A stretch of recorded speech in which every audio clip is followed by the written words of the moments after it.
Now then, close your eyes a moment, would you? Just breathe in, slow and deep. Let it go. Again, slower this time. Imagine this. What if, instead of this quiet room, instead of a pillow beneath your head, you were somewhere else entirely? Somewhere older, rougher, wetter. What if you were a pirate? Not the loud kind you've seen in tales. Not the ones shouting orders over cannon blasts. No, nothing so dramatic. If you had been a pirate, it would have been slower than that. Saltier, sleepier. The kind of life that took hold not all at once, but tide by tide, wave by wave. You'd wake up with the sound of ropes creaking above your head.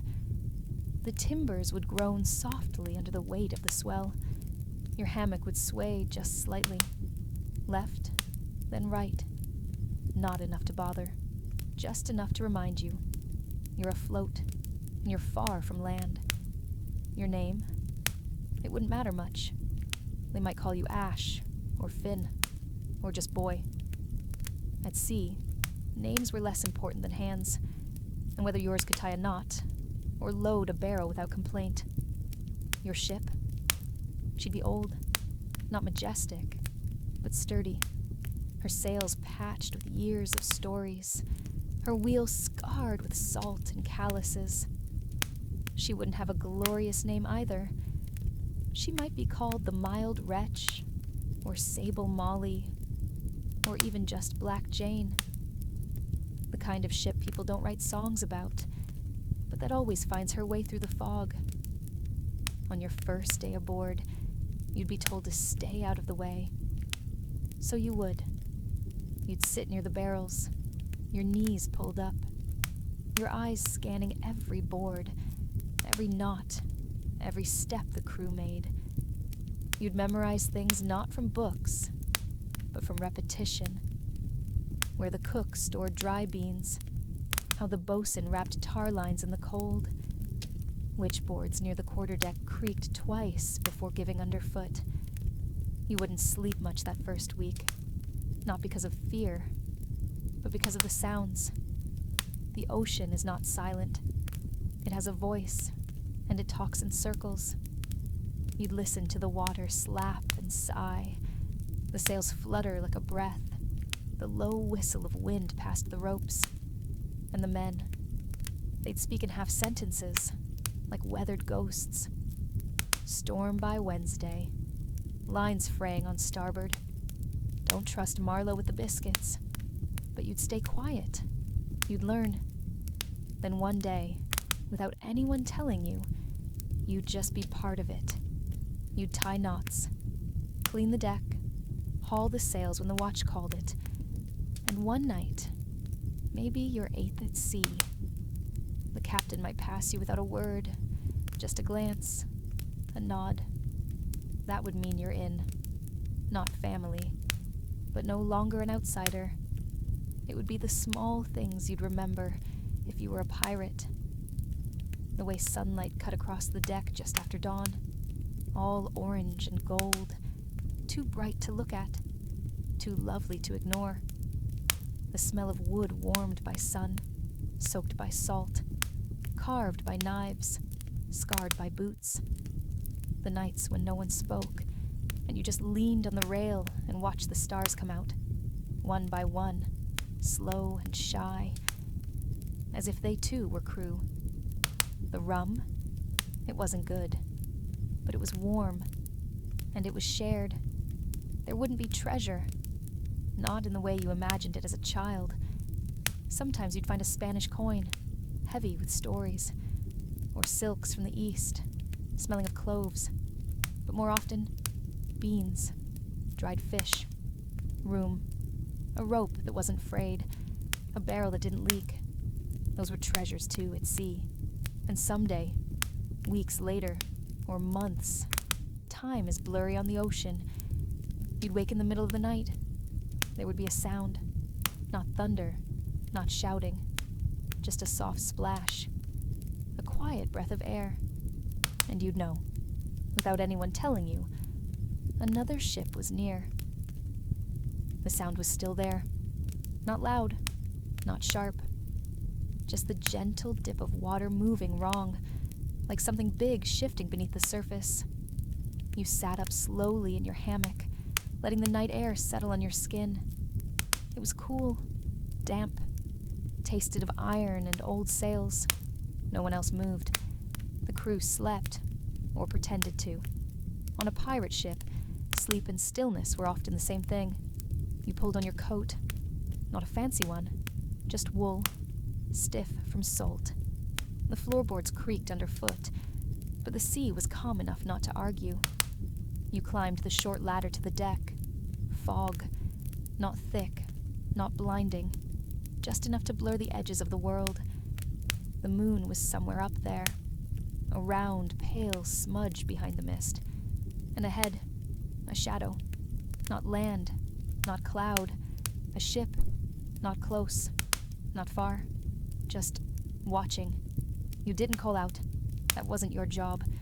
You just stood there, your hand resting on the railing, feeling the damp wood beneath your fingers, listening to the slow shift of hull against hull, like two giants trying not to disturb each other. After a while, someone else joined you. A man named Brannick. He never smiled, but never frowned either. Just a carved face, all weather and calm. "Seen it?" he asked. You nodded. He didn't say anything else for a long time. Then, "She's riding light. No cargo." Pause. Might be scouts or ghosts. You didn't ask what she meant. At dawn, the ship was gone. No sails. No sign. Just a slight stirring in the water, like someone had swept their hand across a bowl and moved on. No one spoke of it. The crew just resumed their routines. Coiling rope, patching canvas, checking casks for leaks. Life returned to rhythm, as it always did.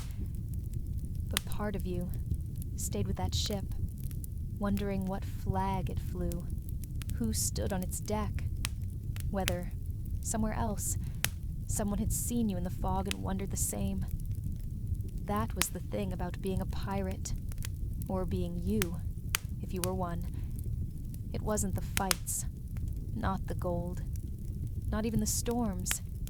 It was the quiet, the steady hum of days without definition, the slow work of becoming something, or someone, entirely made of salt and time.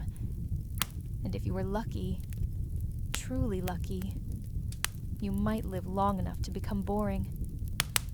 And that, at sea, was the finest treasure of all. Land always smelled different. Not clean, but richer, heavier. The air near a shoreline clung to your lungs like oil, full of plants and sweat and fruit gone soft.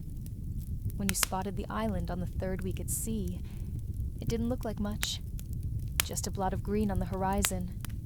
But everyone leaned a little closer to the rail when it appeared. Even the old hands, the ones with tattooed fingers and missing teeth. Because land meant change, sometimes food, sometimes coin, sometimes trouble. If you were a pirate, and let's pretend you are, you wouldn't ask the name of the island. You just helped lower the boat and row in. The shore was quiet. No drums, no smoke, no signs of other sails. Just sand, trees, and heat that pressed into your bones like syrup.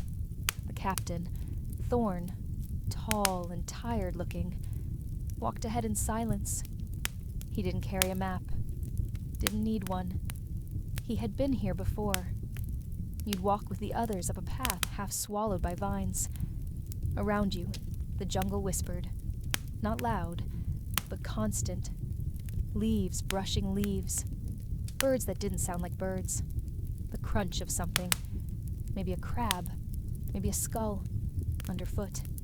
No one asked where you were going. That was another rule. If you were a pirate, if the captain walks like he knows the way, let him. Then, after an hour, a clearing, an old building, more stone than wood, melted by years of rain. Not a fort, not a church, just A place, forgotten by most, remembered by few. Inside, it was cool, not cold. Nothing in the tropics is truly cold, but shaded and dry. And in the middle of the floor, a chest. Not gold, not glowing, just wood and iron. The kind of chest that has stories inside, not riches. Thorn opened it without flourish. No key, no ceremony. Inside, a small bottle, half full of dark liquid, a paper map, folded 4 times, a silver ring, too small for any hand on board. He looked at it all, then closed the lid again. "Nothing for us here," he said. And just like that, you turned back. You didn't ask why they came. You didn't ask what the ring meant. You didn't ask why the map smelled like smoke. If you were a pirate, you would have learned by now. Not every mystery is yours to solve. Sometimes, you're just the hands that row. There were signs, of course. There always are. The air had gone still that morning. No wind, no bird calls, no chatter among the crew. Even the sails hung lazy and unbothered, like curtains at dusk. You stood near the prow, one hand on the rail, looking out across a sea that seemed too flat, too dark. Someone said your name, or what they called you anyway, but you didn't turn, because you felt it first. The shift. The way the pressure seemed to pull up from the water, not down from the sky, like the ocean was holding its breath. Then it came. Not thunder, not lightning. Wind. One breath, then another. Then all at once, a scream from the sky. The sails snapped taut so fast they cracked. Men shouted, boots scrambled, ropes tore. Rain followed, but not gentle, not soft. This rain came sideways, as if it hated the world it fell upon. And just like that, the sable Molly vanished into a curtain of gray. If you were a pirate, you'd know not to panic. Panic is for landfolk. You'd move fast but steady, help shorten the canvas, lash barrels, brace the tiller. But even that might not be enough. A wave, taller than the ship, rose on the starboard side. You saw it. Only a moment. Then the sky tilted, and the sea screamed. You don't remember falling. Only the cold. Then, black. You awoke to silence. No shouting. No creaking. No wind. Just the whisper of water, licking gently at the side of something. You were lying on a plank. Driftwood, torn from the Molly. Your fingers gripped it tight. Salt burned your eyes. Your lips were cracked. But you were alive. You looked around. Sea. Endless. Horizon to horizon. Except to your left. A speck. Land. You laughed. Just once. It sounded like a cough. Then you paddled. One arm, then the other. Slow. Each movement a prayer. The island was small, barely more than a sandbar. A few trees. No voices. But it had shade, and coconuts, and the blessed silence of survival. You stayed there 3 days, maybe 4. On the 5th, you saw a sail. Low, dark, familiar. It was the Molly. Somehow some part of her had survived, and so had Thorn, and Brannock, and 2 others. They didn't speak much when you climbed aboard, just nodded, and like that, it was back to sea. You were changed now, not braver, not stronger, just certain that the sea does not love you, but it does not lie. It will teach you, strip you, carry you, and if you are lucky, if you are truly lucky, it will let you stay. Because if you were a pirate, your story would not be about glory or riches or flags. It would be about silence, about survival, about the slow, salt-carved truth of a life where nothing is promised but the tide. And maybe, just maybe, as you fall asleep tonight, part of you still hears it, the creak of rope, the sigh of sails, the lullaby of waves, calling you home.